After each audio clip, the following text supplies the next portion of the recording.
سمجھایا جاتا. بولے تو ایسا کر, چڑیل نہیں, تو چڑیلوں کی سردار بھیج میرے پاس, اور میں یہاں بیٹھوں, میرے گھر آ کے پڑھائیاں کر, تو دیکھتا ہوں آج تیرے میں دم کتنا ہے, آج میں دیکھتا ہوں.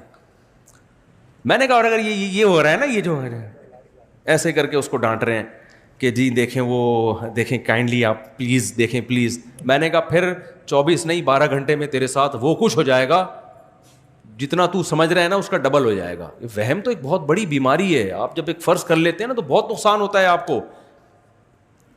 تو یہ نکالو گے نا اپنے آپ کو, اپنی عورتوں کو بھی نکالو اس عذاب سے. کوئی جن چڑیل بھوت بالفرض آ بھی گیا تو سورہ فلق سورہ ناس پڑھ کے دم کرو, امام صاحب سے بولو وہ دم کر دیں گے, بس اس سے زیادہ آگے بڑھنے کی ضرورت نہیں ہے. پیشنٹ ٹھیک ہو جائے تو بھی یہی علاج ہے, ٹھیک نہیں ہو تو بھی یہی علاج ہے, اس سے زیادہ آگے بڑھنا نہیں ہے.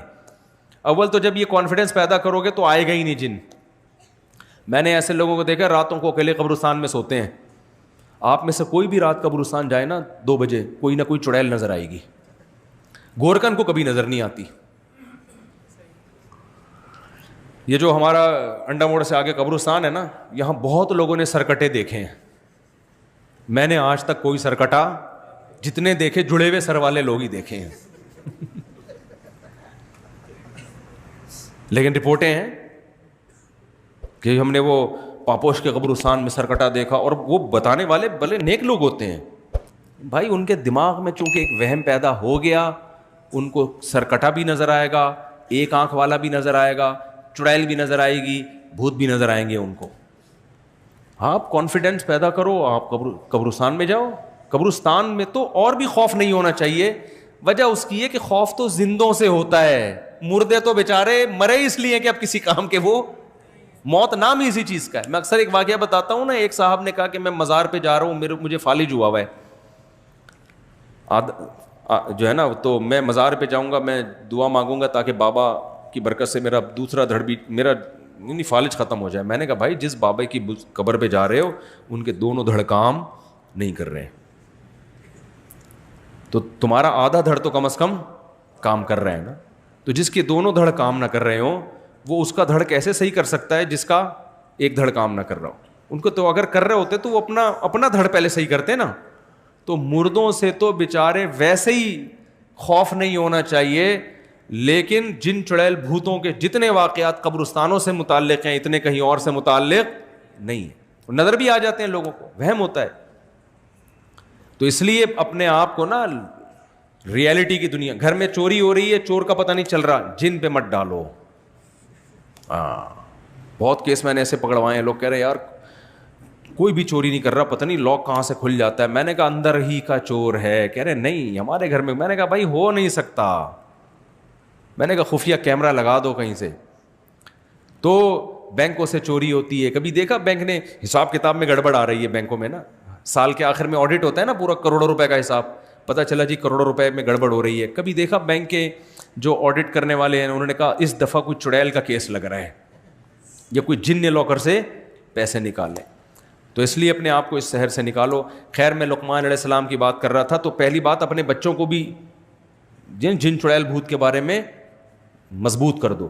ماں باپ الٹا جنات سے بچوں کو ڈرا رہے ہوتے ہیں. آپ کو پتہ ہے ایک نفسیاتی ڈاکٹر نے بتایا کہ جتنی نفسیاتی بیماریاں ہیں نا ان کی بنیاد بچپن میں ماں باپ نے رکھی ہوتی ہے. اکثر یہ بچپن کی بیماریاں ہوتی ہیں جو بڑے ہو کر نکل رہی ہوتی ہیں. ماں باپ نے ان کے لاشعور میں جن ڈال دیا, چڑیل ڈال دی, بھوت ڈال دیا. ماں باپ ڈراتے ہیں نا جن بابا آ رہا ہے, جن بابا آ رہا ہے. بھائی یہ بہت خطرناک ہے. بچوں کو ایسے کارٹون دکھا رہے ہیں جن میں جن چڑیل بھوت دکھائی جا رہی ہیں, بچے بہت ڈر جاتے ہیں اس سے اور ان کے لاشعور میں خوف پیدا ہوتا ہے. پھر وہ لاشعور والی چیزیں ان کو نظر بھی آنا شروع ہو جاتی ہیں.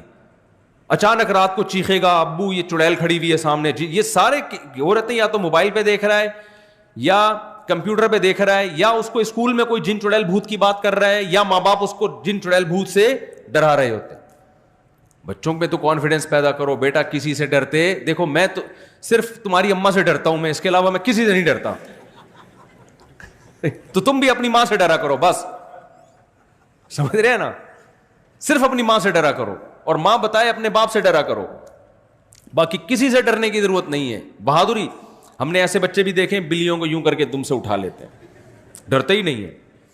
اور ایسے بچے بھی دیکھیں چوہا دیکھ کے بھاگ جاتے ہیں وہ. تو وَإِذْ قَالَ لُقْمَانُ لِابْنِهِ وَهُوَ يَعِظُهُ يَا بُنَيَّ لَا تُشْرِكْ بِاللَّهِ. لقمان علیہ السلام نے پہلی نصیحت یہ کی کہ اپنے بچوں کو یہ سکھایا جائے سب سے پہلے اللہ کا تعارف. اس میں دو تعارف کہ بھائی ہمیں کسی نے پیدا کیا ہے, ہم خود بخود پیدا نہیں ہوئے.